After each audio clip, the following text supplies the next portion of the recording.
2026-এর বিধানসভা ভোটের আগে ফের ধাক্কা খেলো পদ্ম শিবির। ফের বিজেপি ছেড়ে তৃণমূলে যোগ দিলেন গ্রামের শতাধিক বিজেপি কর্মী সমর্থক। ঘাসফুল শিবিরে যোগদানকারীরা সকলেই সংখ্যালঘু পরিবারের। বীরভূমের কাষ্টগড়া খুরুনের পর এই একই ছবি দেখা গেল মোহাম্মদ বাজার ব্লকের রামপুর অঞ্চলের বাটের বাঁধ গ্রামে। রবিবার 30শে মার্চ রামপুরহাট তৃণমূল কংগ্রেসের কার্যালয়ে দলীয় পতাকা তুলে দিলেন রামপুরহাট বিধানসভার বিধায়ক আশিস ব্যানার্জি। উপস্থিত ছিলেন রামপুরহাট 1 নম্বর ব্লকের কার্যকরী সভাপতি মঈনুদ্দিন হোসেন, মোহাম্মদ বাজার ব্লকের তৃণমূল নেতা আনারুল আলম সহ আরও অনেকে। এই যোগদানের ফলে ওই এলাকায় ঘাসফুল শিবিরের শক্তি বৃদ্ধি হলো বলে জানান আশিস ব্যানার্জি। দেখুন, এই যে যোগদান পর্ব চলছে, পাশেই দেখতে পাচ্ছেন আশিস বন্দ্যোপাধ্যায়কে, তৃণমূলের অন্যতম সিনিয়র নেতা আশিস ব্যানার্জি। তার নেতৃত্বেই তৃণমূল কংগ্রেসের যোগদান রামপুরহাটে। जिंदाबाद तृणमूल कांग्रेस जिंदाबाद ममता बनर्जी जिंदाबाद ममता बनर्जी जिंदाबाद अभिषेक बनर्जी আজকে থেকে আমরা সবাই তৃণমূল বন্দে মাতরম বন্দে মাতরম জয় বাংলা জয় বাংলা জয় বাংলা জয় বাংলা জয় বাংলা জয় বাংলা জয় হিন্দ জয় হিন্দ জয় হিন্দ জয় হিন্দ জয় হিন্দ জয় হিন্দ বন্দে মাতরম বন্দে মাতরম। বিধায়ক আশিস ব্যানার্জি তিনি কি বলছেন, শোনাই তার বক্তব্য। আপনাদের এই অফিসে আহ্বান করেছি যে রামপুরহাট বিধানসভা কেন্দ্রের অন্তর্গত মোহাম্মদ বাজার ব্লকে রামপুর অঞ্চলে যারা বিগত লোকসভা নির্বাচনেও যারা বিজেপির সঙ্গে যুক্ত ছিলেন, তারা বিজেপির রাজনীতির ধরন দেখে এবং মমতা বন্দ্যোপাধ্যায়ের যে উন্নয়ন তার প্রতি আকৃষ্ট হয়ে তারা বিজেপি ত্যাগ করে তৃণমূল কংগ্রেসে যোগ দিচ্ছে। আমি জেলা চেয়ারম্যান হিসেবে তাদের স্বাগত জানাচ্ছি এবং তাদের এই তালিকা, যেখানে শেখ হায়দার, শেখ রহমান, শেখ ফরিদুর রহমান, শেখ আতাউর রহমান, শেখ ফাইজুর রহমান, শেখ কালু, শেখ ইরশাদ, শেখ কাজল, শেখ লকু, শেখ জুবাই, শেখ মুরশাদ, শেখ আব্দুল আলম, শেখ রানা, শেখ মুক্তারুল, শেখ আসাবুল, আনিশা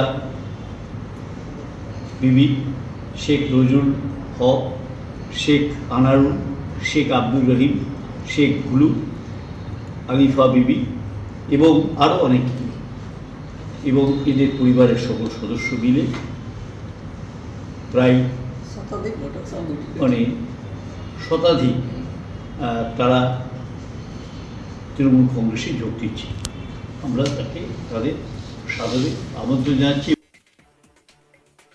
অর্থাৎ তৃণমূল কংগ্রেসে যোগদানকারী প্রত্যেকেই সংখ্যালঘু মুসলিম এবং প্রচুর এরকম সংখ্যালঘু মুসলিম পরিবারের লোকজন তারা বিজেপি ছেড়ে তৃণমূল কংগ্রেসে যোগদান করে। এরকমই তৃণমূলে যোগদানকারী শেখ আদাউল হক তিনি কি বলছেন, শোনাবো তার বক্তব্য।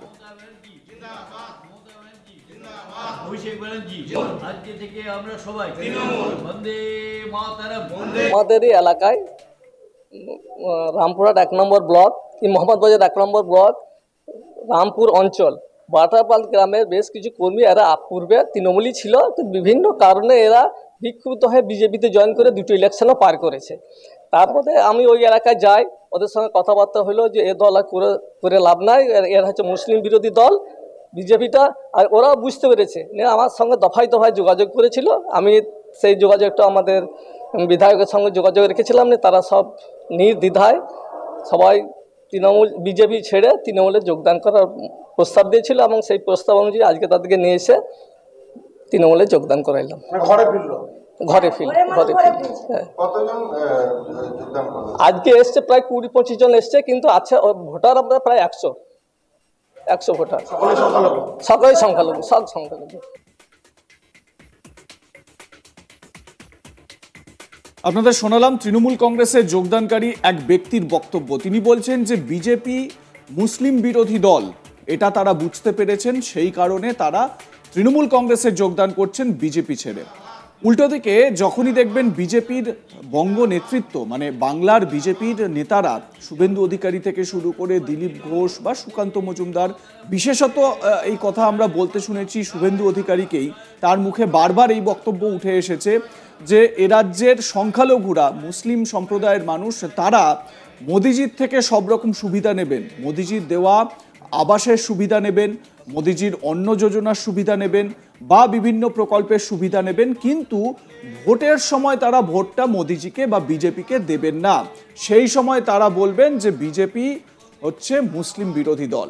ঠিক একই রকমের বক্তব্য শোনা গেল তৃণমূল কংগ্রেসে যোগদানকারী এই ব্যক্তির মুখেও। তো আরও একজন তৃণমূলে যোগদানকারী ব্যক্তি, তিনি কি বলছেন শোনাবো তার বক্তব্য। বিজেপি ছিলাম, কিন্তু এখন বিজেপির কার্যকলাপ দেখে এখন তৃণমূলে যোগদান করলাম মমতাদির জন্য, অভিষেক বন্দ্যোপাধ্যায়ের জন্য আর রাকেশ মরলের নেতৃত্বে। এটা সব কিছু চলবে, উনি যা বলবেন তাই হবে। আপনাদের গ্রামের নাম কি? বাটের বাঁধ। কতজন যোগ দিলেন আজকে? আমরা 100 জন। বিজেপি ছিলাম, কিন্তু এখন বিজেপির কার্যকলাপ দেখে এখন তৃণমূলে যোগদান করলাম মমতাদির জন্য, অভিষেক বন্দ্যোপাধ্যায়ের জন্য আর রাকেশ মরলের নেতৃত্বে। এটা সব কিছু চলবে, উনি যা বলবেন তাই হবে। আপনাদের গ্রামের নাম কি? বাটের বাঁধ। কতজন যোগ দিলেন আজকে? আমরা 100 জন।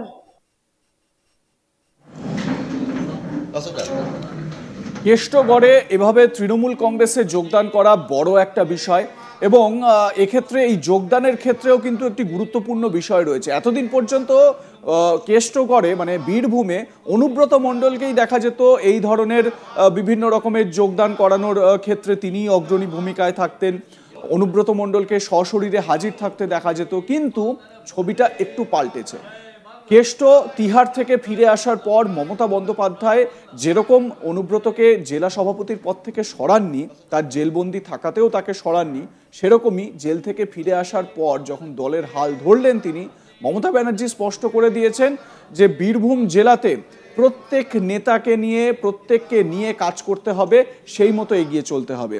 আমরা এটাও একটা তাৎপর্যপূর্ণ বিষয় দেখলাম যে আশিস ব্যানার্জি, যিনি তৃণমূলের বিধায়ক এবং বীরভূম জেলার নেতা, তাকে এই যে দলে অন্তর্ভুক্তি বা তৃণমূলে আসা বা তৃণমূলে যোগদানের যে কর্মসূচি, সেই কর্মসূচির নেতৃত্ব করতে। এ বিষয়ে আপনাদের মতামত কি জানাতে ভুলবেন না। দেখতে থাকুন আজ তাক বাংলা, সাবস্ক্রাইব করুন আমাদের ইউটিউব চ্যানেলটি, বেল আইকন প্রেস করুন নোটিফিকেশন পেতে।